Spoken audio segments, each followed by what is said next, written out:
there. Hi, I'm Kate Wyatt from Paella Puppets. I'm going to give you a quick how-to video here on needle felted hair for puppets or dolls. You can use this technique, just reduce it in size for the size of the puppet or the doll that you're working with. We did a live event recently on making different types of hair. You can find the video of that live event on our Paella Puppets Facebook page if you missed it, but we ran out of time, and I promised that I would do a video on felted hair. This is needle felted hair, not wet felted hair. So that I'm going to do that now and keep it quick and short. And I'm going to show you 3 different things. I'm going to show you these fabulous little spikes here of needle felted spikes. I'm going to show you curls. These are wired, strands that are wired, and I'm going to show you these fabulous strands. So on the table here I have got some old bits of foam. You can go and buy yourself a lovely needle felting piece of foam, which this is one that I bought, I think. Well, I might have chopped this up, I can't remember. But you can pay a reasonable amount for a special needle felting mat, which is basically a tight knit foam. But if you're making puppets, you're going to have offcuts of foam lying around. So just create yourself a nice little pile, because you're going to be working with these. Now, these are the barbed needles, and if you buy yourself a needle felting kit, it's going to come looking something like this. Okay, I'm going to open this one up, and it's going to have a variety of things in it. Okay, you should be able to see me opening this on the other camera. Okay, so you're going to get a variety of sizes of needles. Just pop these on one side. So they'll be small, medium and large, and these are barbed needles. So the idea is you're going to be working with wool roving, which is this lovely stuff here. Now this is dyed, okay. You can get different gradings and different quality, but it's basically carded sheep's wool or llama or a whole variety of different animals. You can card their wool, but mainly sheep. Sheep's the cheapest that you can get. You will see merino wool out there, which is beautiful and silky, but it's lovely for fine work. But for puppet hair, I'd go for the cheapest stuff if I were you, and it also felts up quicker as well. But what you're going to be doing is using these needles here, which have barbs on them, and they're going to felt together the wool. They're going to, the fibres that are in the wool, you want to bring them together.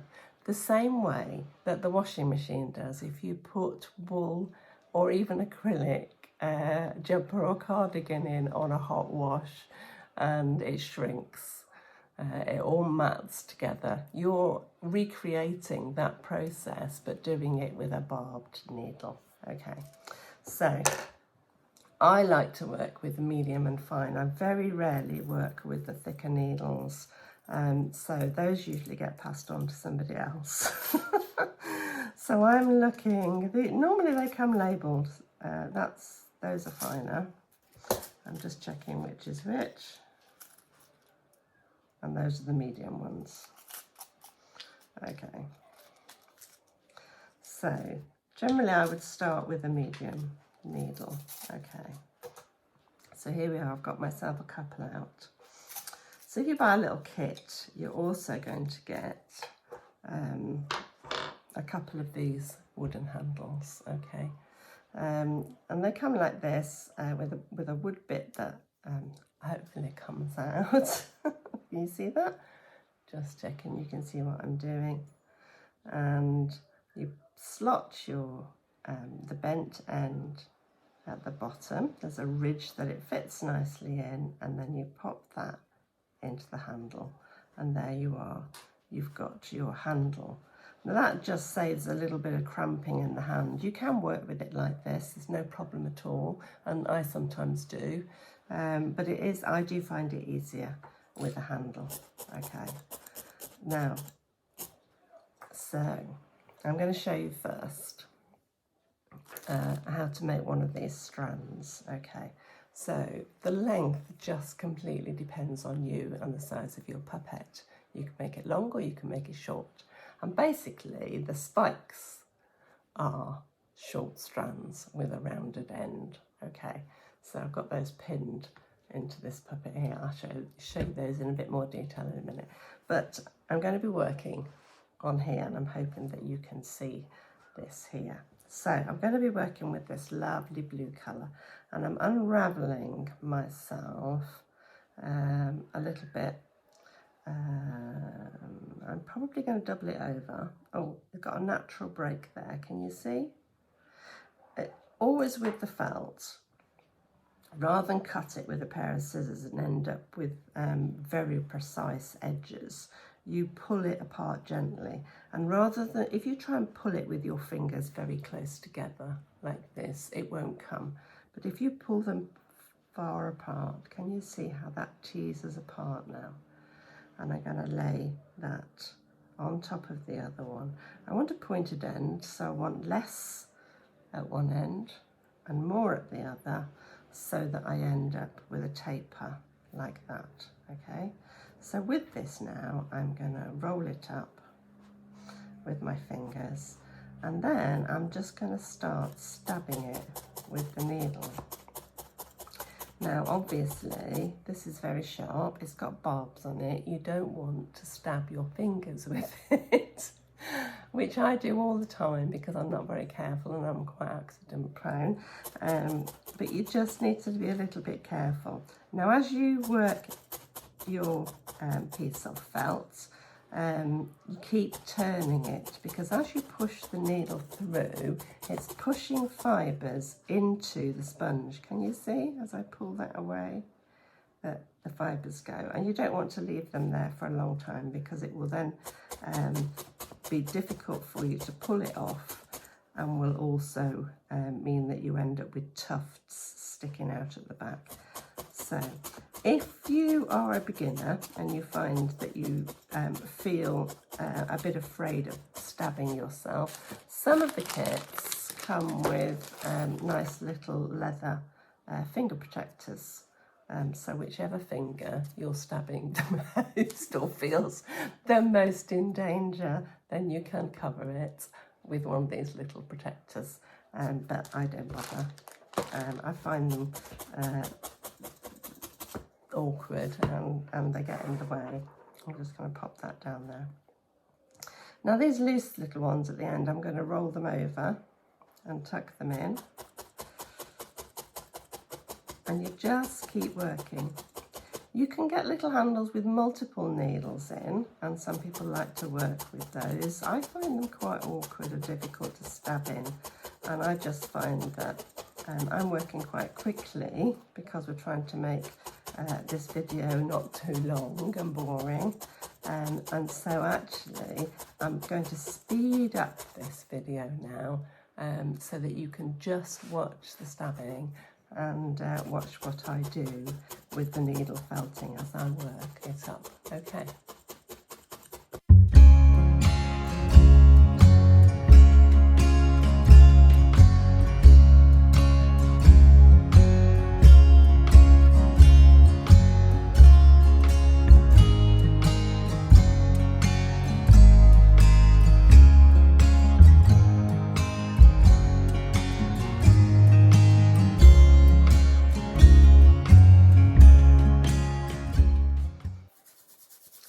So, when I've worked it a little bit and I'm starting to get it matted together, I always roll it in my hands, because you end up with bits of fibres sticking out where you've been poking it through into the sponge.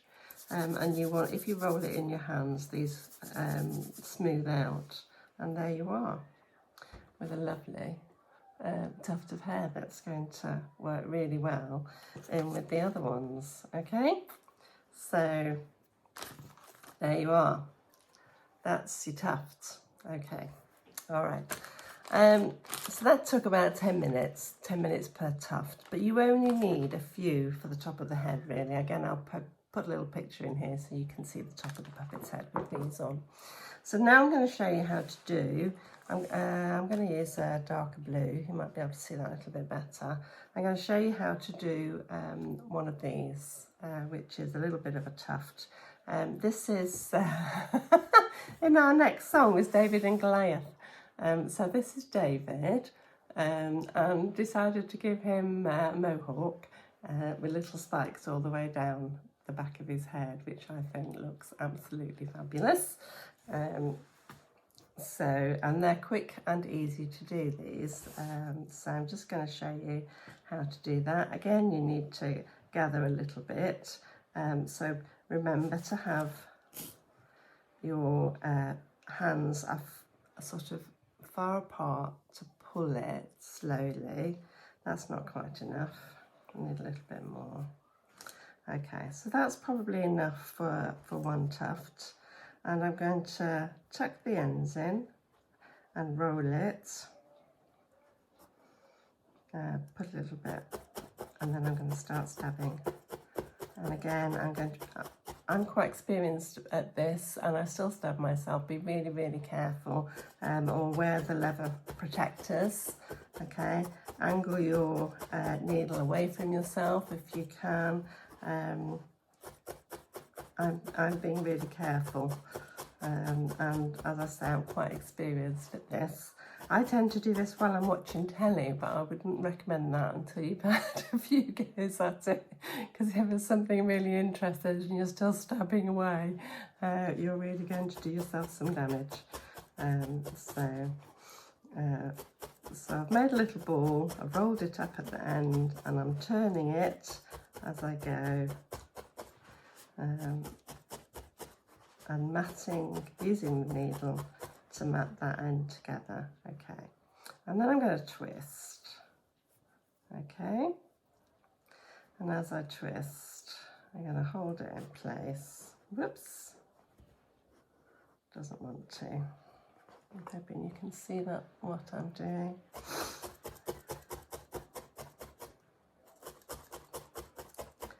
And stab that through. And then turn it. Hopefully, once you've done this a few times, the twist should start to hold.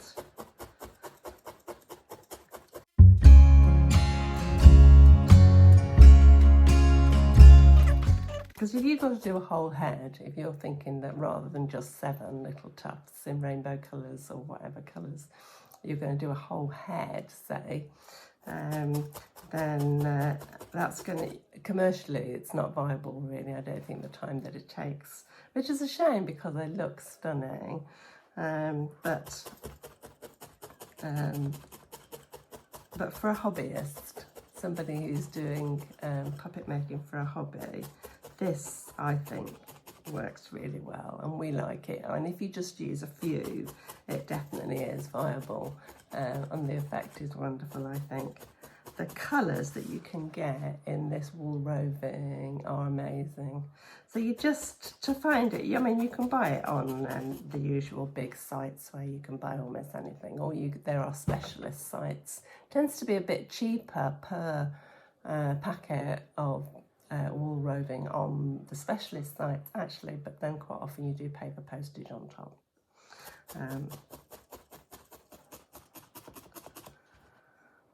And then we're getting a little tuft appearing here. Now, if you end up with it too long and you want to shorten it down, you can start to use your needle to shorten it by coming in from an angle. And that will start to mat the fibres in that direction and shorten the whole thing down.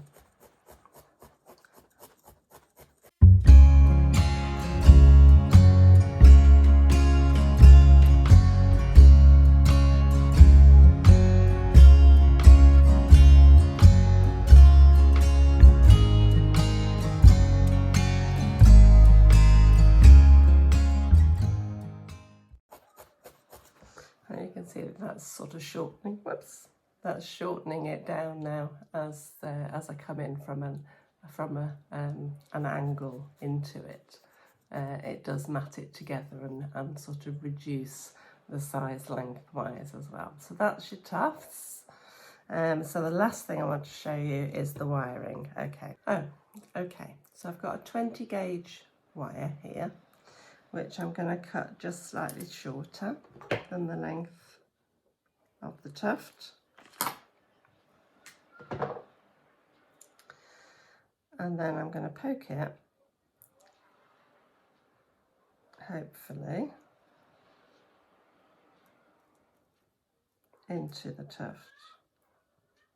And I'm going to try and keep it in the middle. If it starts to tuft out like that, pull it back a little bit and bend the hair tuft in the direction that the wire wants to go. And try and keep it in the centre all the time. Okay? I'm just feeding it along inside.